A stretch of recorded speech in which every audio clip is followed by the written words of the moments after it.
प्रभु यीशु ने इस संसार में हर तरह के कष्ट और अंधेरे की शक्तियों के हमलों के बारे में चेलों को वार्निंग दी। पौलुस रसूल ने भी परमेश्वर के हथियार पहन लेने की बात की।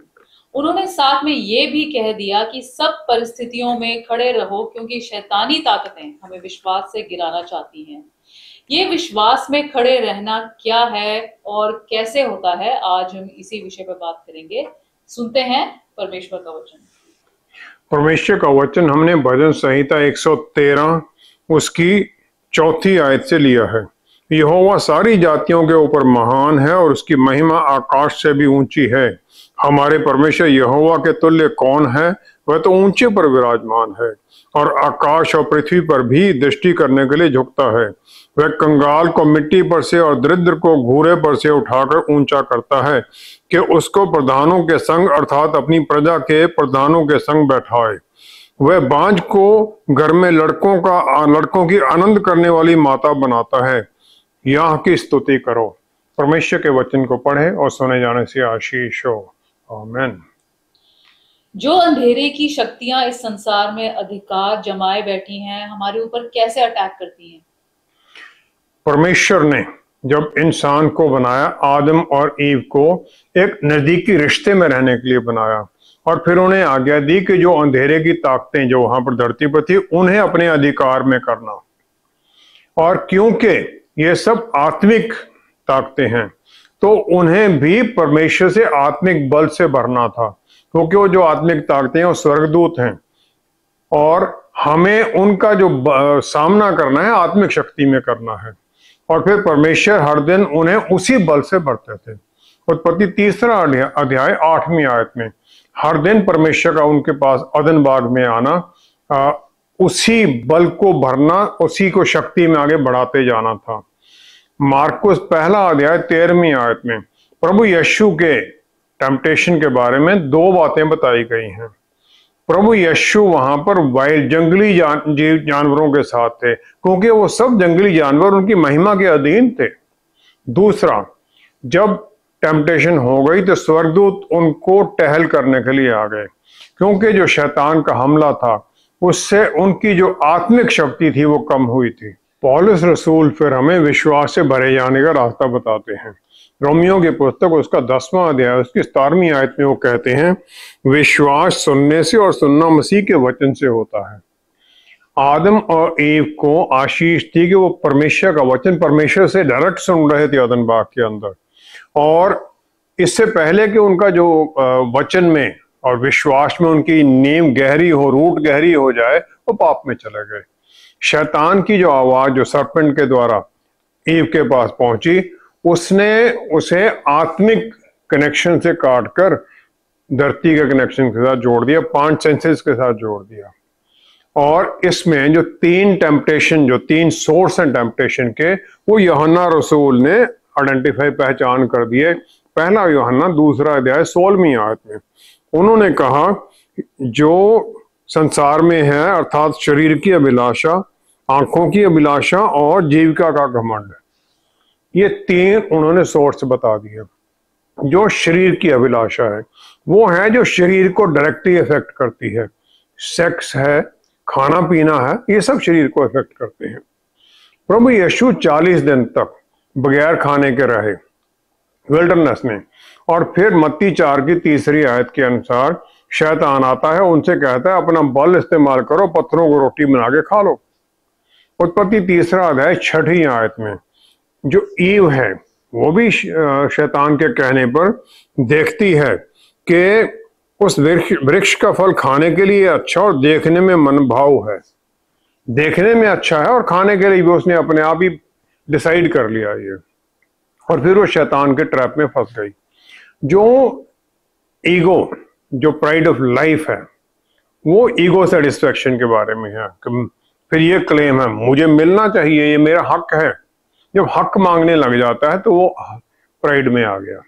मत्ती 3 अध्याय 6वीं आयत में शैतान ने प्रभु यीशु को एक ही बारी में यहूदी लोगों के सामने अपनी पहचान कंफर्म करने का तरीका बता दिया।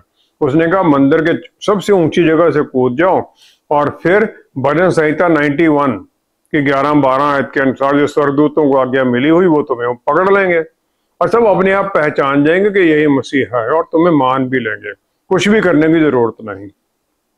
जो आंखों की अभिलाषा है, वो जो हमारे सामने सोशल मीडिया में चारों तरफ दुनिया में ये गंदगी दिखाई देती है, प्रलोभन दिखाई देते हैं, शारीरिक हैं हर तरह के प्रलोभन।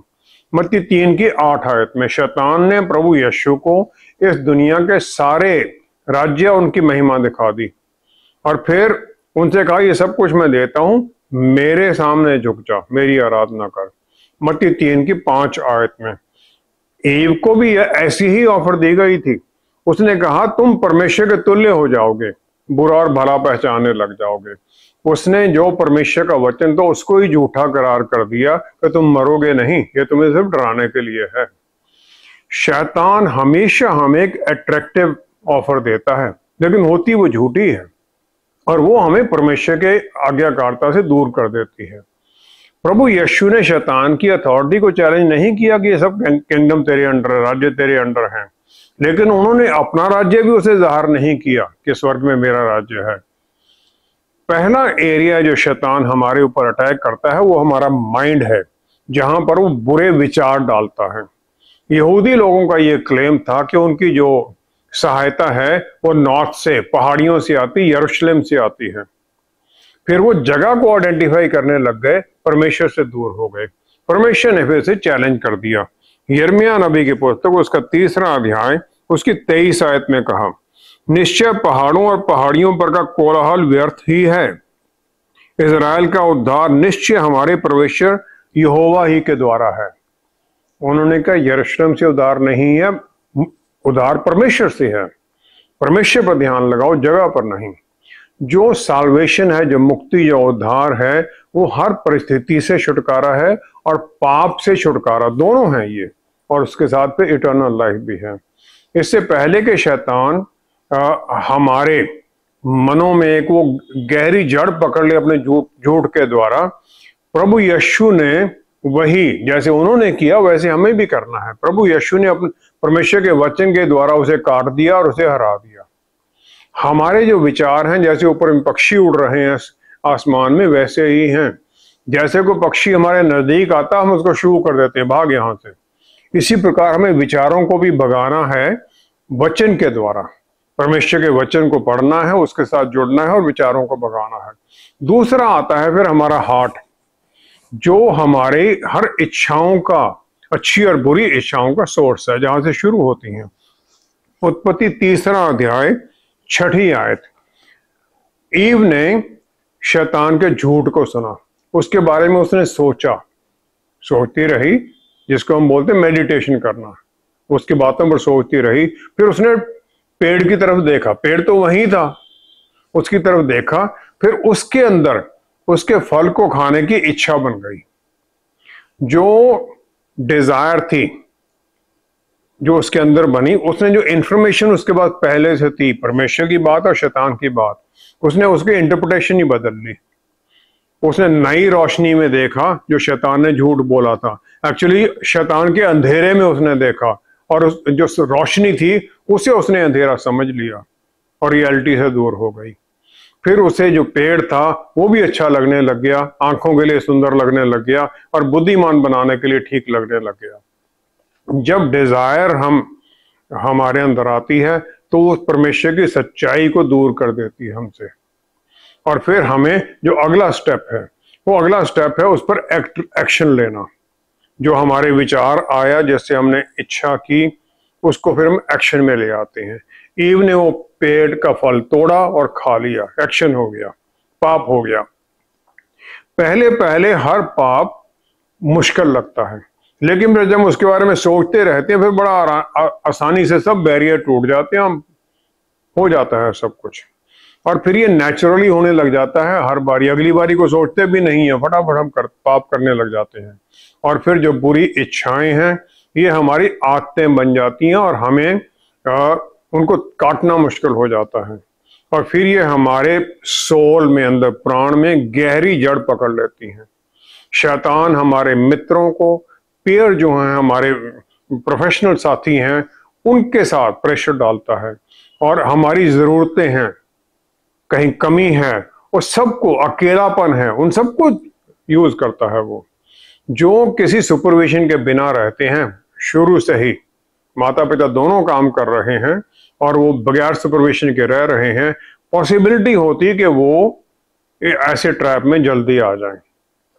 हमें अपने बच्चों को भी सिखाते रहना है, अपने आप को भी ध्यान में रखना है। वचन में हमारी गहराई होनी चाहिए, वचन को पढ़ने से, जुड़ने से फिर हम विश्वास में बढ़ते जाते हैं।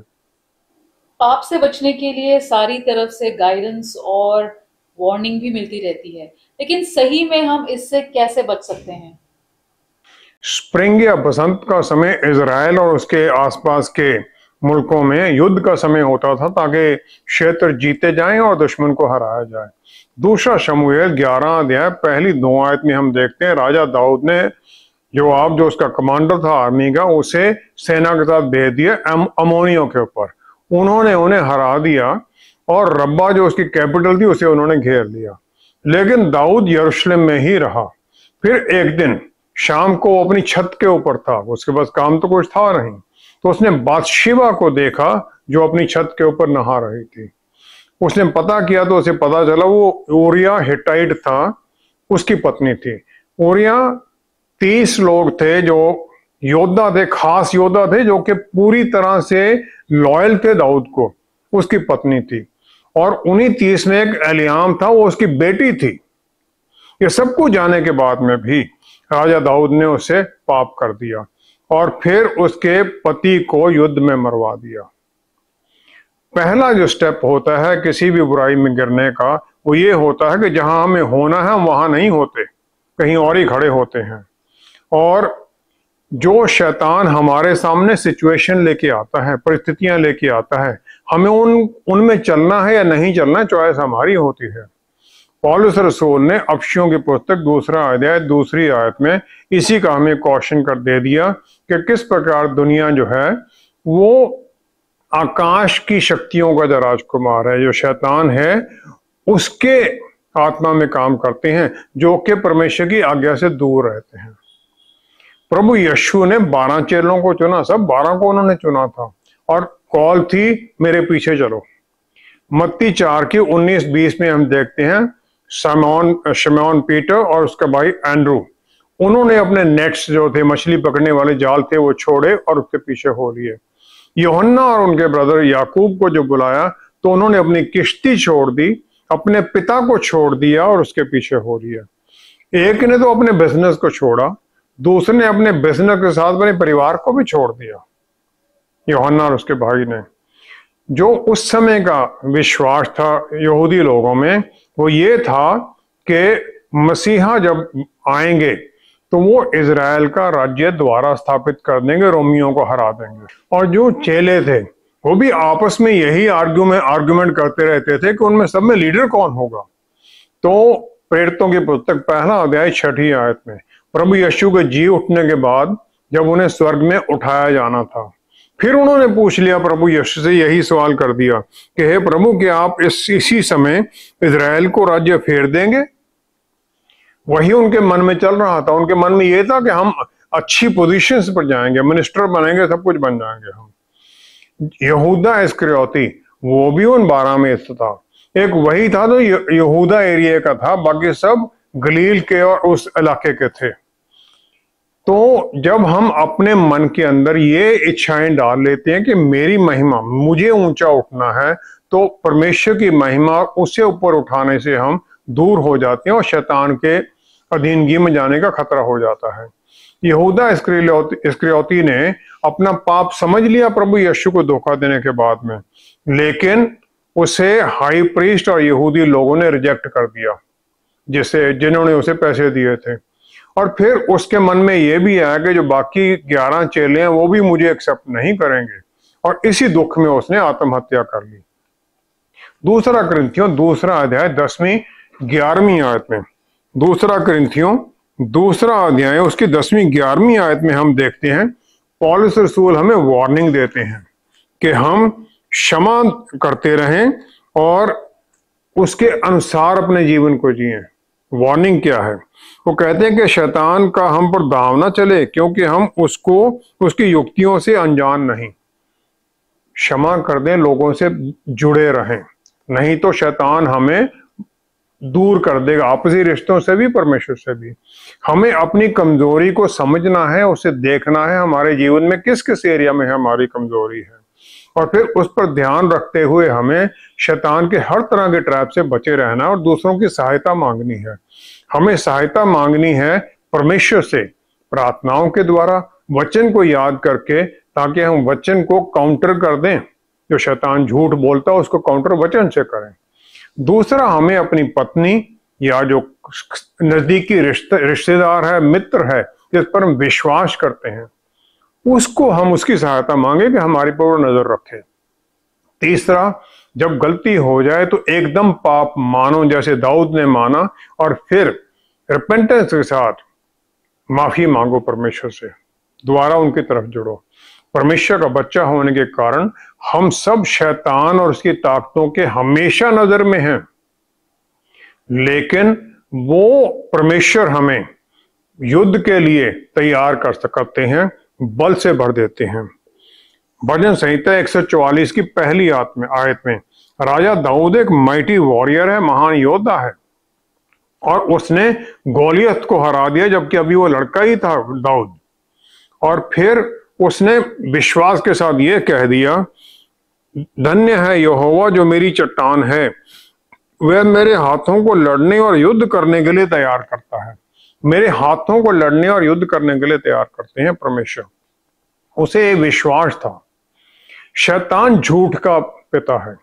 पौलुस रसूल और साइलास को थेसलोनिका में बहुत अपोजिशन मिली, और फिर वो चले गए बेरिया, थेसलोनिका से नजदीक में है। वहां जाके उन्होंने फिर सिनेगॉग में प्रचार करना शुरू किया। जो वहां यहूदी लोग थे, प्रेरितों की पुस्तक 17 अध्याय उसकी 10वीं 11वीं आयत में हम देखते हैं। तो यहूदी लोगों ने बड़ी लालसा से वचन ग्रहण किया और प्रतिदिन पवित्र शास्त्रों में ढूंढते रहे कि ये बातें यूं ही हैं कि नहीं हैं। उन्हें पता था पौलुस के बारे में, पौलुस एक महान ज्ञानी है, लेकिन फिर भी वो वचन से चेक करते थे।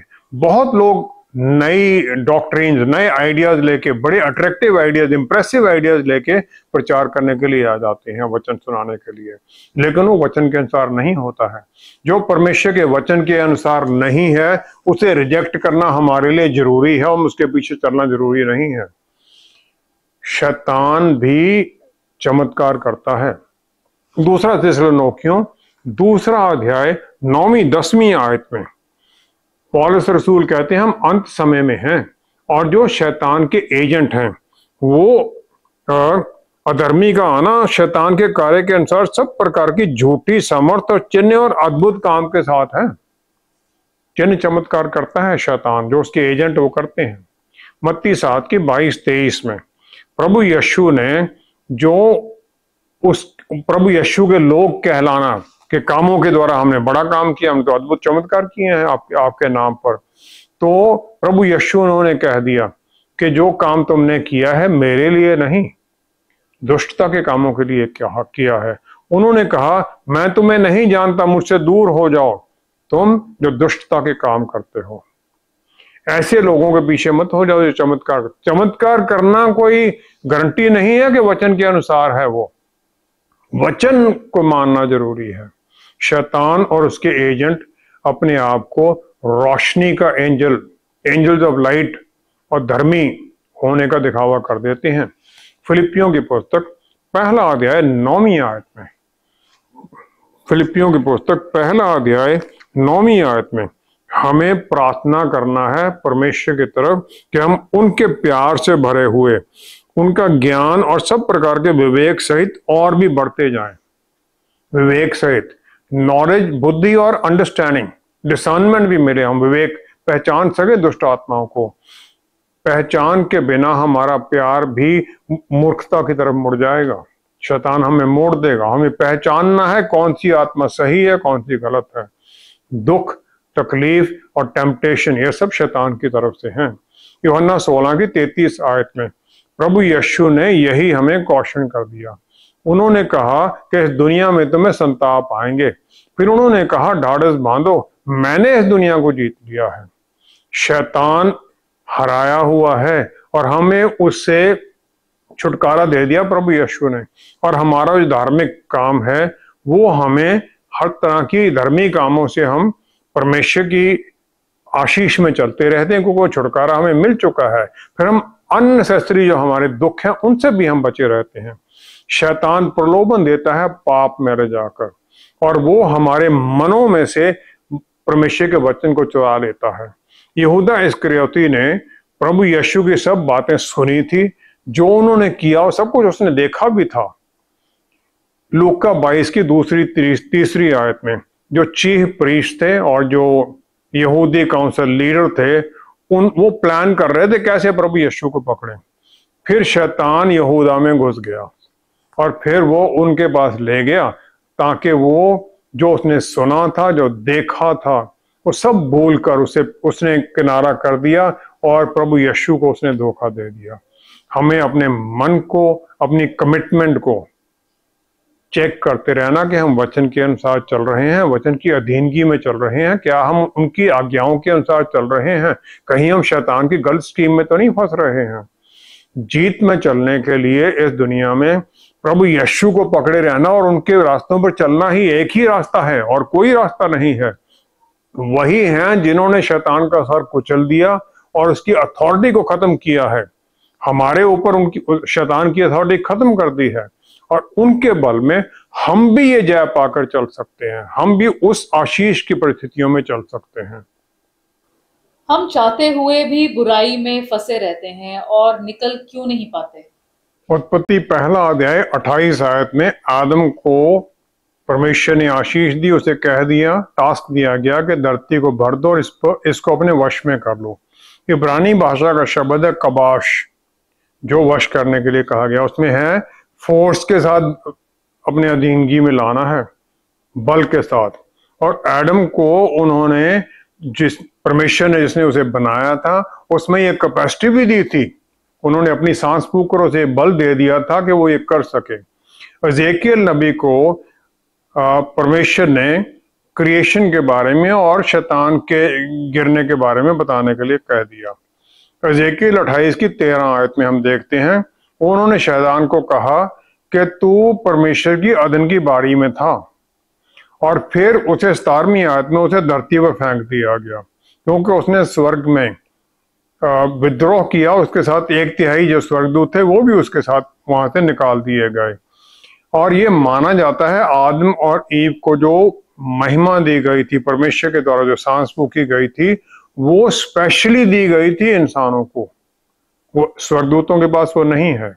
और उस बल में उन्हें हर तरह की बुराई को चैलेंज करना था और उस पर जय में चलना था।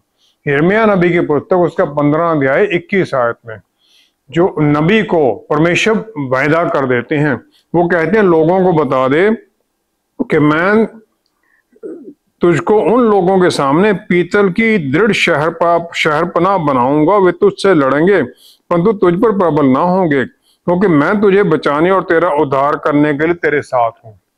यिर्मयाह को बताया सब तेरे खिलाफ आएंगे लेकिन मैं तुम्हें बचा के रखूंगा। परमेश्वर इसी प्रकार हमें कहते हैं। प्रभु यीशु ने सब कुछ पूरा कर दिया और हमें अपनी पवित्र आत्मा परमेश्वर की प्रेजेंस के साथ भर दिया। रोमियो की पुस्तक उसका 8वां अध्याय उसकी 11वीं आयत में हम देखते हैं, फिर पौलुस रसूल ने वो बल जो हमारे अंदर काम करता है उसके बारे में बता दिया। उन्होंने कहा उसी का आत्मा जिसने प्रभु यीशु को मरे हुओं में से जलाया तुम में बसा हुआ है, तो जिसने मसीह को मरे हुओं में से जलाया वह तुम्हारी नश्वर देहों को भी अपने आत्मा के द्वारा जो तुम में बसा हुआ है जलाएगा। नया बल देंगे, जलाएंगे, शैतानी ताकतों से, अधिकार से निकालेंगे। हमें हर तरह के बल से भरा गया है ताकि हम उनके बल में जीत का जीवन जिएं। और हम ये जो उनकी अथॉरिटी है विश्वास के द्वारा और कॉन्फिडेंस के साथ, इस विश्वास में कि वो हमें ना छोड़ेंगे ना त्यागेंगे, हमारे साथ हर परिस्थिति में साथ हैं, अपना बल देते हुए हम इस विश्वास में चलते हैं। फिलिपियों की पुस्तक उसका 2 अध्याय उसकी 14-15 आयत में देखते हैं हमें जीना कैसे है। बगैर कुड़कड़ाए, बगैर किसी झगड़ा किए, धन्यवाद सहित उनके साथ जुड़े रहें। और फिर हमें फिलिपियों की पुस्तक 2 अध्याय उसकी 15 आयत में और वहां लिखा है 2:15, ताकि तुम निर्दोष और बोले होकर टेढ़ी और हठीले लोगों के बीच परमेश्वर के निष्कलंक संतान बने रहो, जिनके बीच में तुम जीवन का वचन लिए हुए जगत में जलते दीपकों के समान दिखाई देते हो। ब्लेमलेस हो तुम, उनके सामने ज्योति की तरह चमको। हम अपने आप में ये कभी भी नहीं कर सकते हैं, उस पवित्रता को पहुंच ही नहीं सकते हैं जो परमेश्वर के सामने एक्सेप्टेबल है। हमें प्रभु यीशु के लहू के द्वारा शुद्ध किया जाता है, तभी हम पवित्र बनते हैं। और हम ये भी जानते हैं कि शैतान के ऊपर कलवरी पर प्रभु यीशु ने पूरी तरह उसे हरा दिया। कुलूसियों की पत्री उसका 2 अध्याय उसकी 15 आयत में पौलुस रसूल कहते हैं, उन्होंने प्रधानताओं और अधिकारों को ऊपर से उतारकर उनका खुल्लम खुला तमाशा बनाया और क्रूस के द्वारा उन पर जय जयकार की ध्वनि सुनाई। जीत में हमें उन्होंने लेकर गए हैं। जो शैतान ने अदन बाग में जो अधिकार आदम और ईव से छीन लिया था, प्रभु यीशु ने उसे वापस ले लिया है। और जो उनका हमारे ऊपर स्ट्रैंगल जो कब्जा बना हो तो वो भी तोड़ दिया है।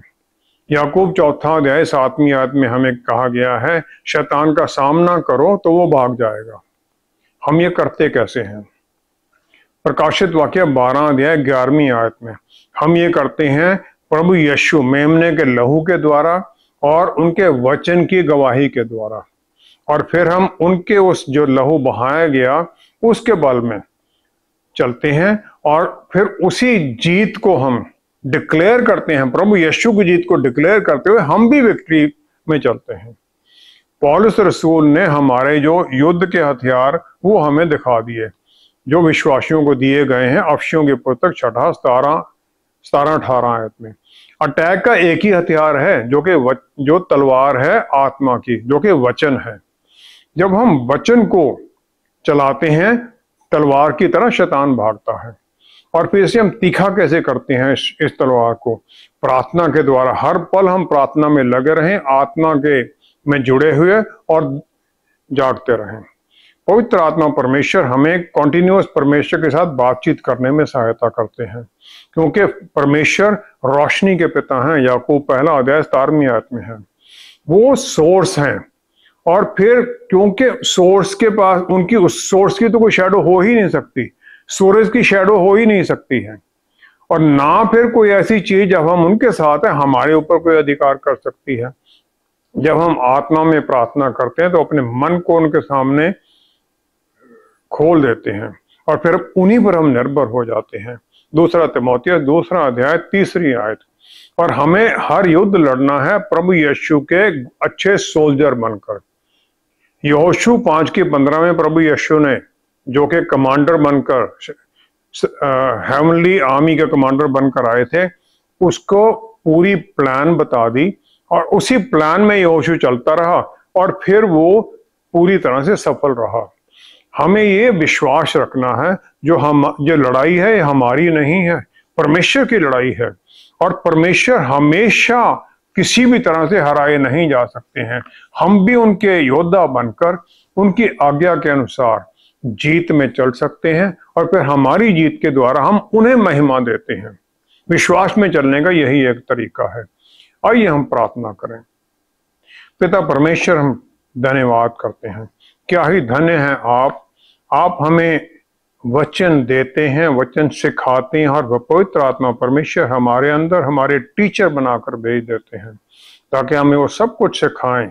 वचन में चलना, वचन को समझना, वचन की गहराइयां जानना और फिर उस विश्वास में आगे बढ़ना जो वचन के अनुसार है, ताकि हम फिर उस आशीष में चलें जो आपने हमें वायदे किए हैं। फिर हम भी विश्वास कर लेते हैं कि जो दूसरों के साथ हुआ है हमारे साथ भी होगा। अगर दाऊद दैत्य को हरा सकता है तो हम भी हरा सकते हैं जो हमारी परिस्थितियां हैं, जो शैतानी ताकतें हमारे सामने खड़ी हैं, क्योंकि प्रभु बल आपका काम करता है। हम सिर्फ आपके बल में आगे बढ़ते हैं और जीत में हो जाते हैं। बस इसी आशीष में हम बने रहें। जितने हम जुड़े हुए हैं इस प्रोग्राम के द्वारा, सबको पवित्र आत्मा परमेश्वर अपने बल से भर दीजिए। पिता परमेश्वर, सारी महिमा सारा आदर आपको देते हुए सब कुछ प्रभु यीशु के पवित्र नाम में मांगते हैं। आमीन, आमीन, आमीन। परमेश्वर हर परिस्थिति में हमारे साथ हैं और इसी बल में हम विश्वास में चलकर विजयी हो सकते हैं। हम उन्हें अपना बल और ढाल बनाकर सुरक्षित भी रहते हैं और सफल भी होते हैं। अपने प्लान्स में और अपने बल में चलने पर बुराई की ताकतें हमारे ऊपर सदा ही प्रबल होंगी। उनका हाथ थामे रहने में ही हमारी जीत है। Thank you so much for watching. See you next time. Stay blessed. Shalom.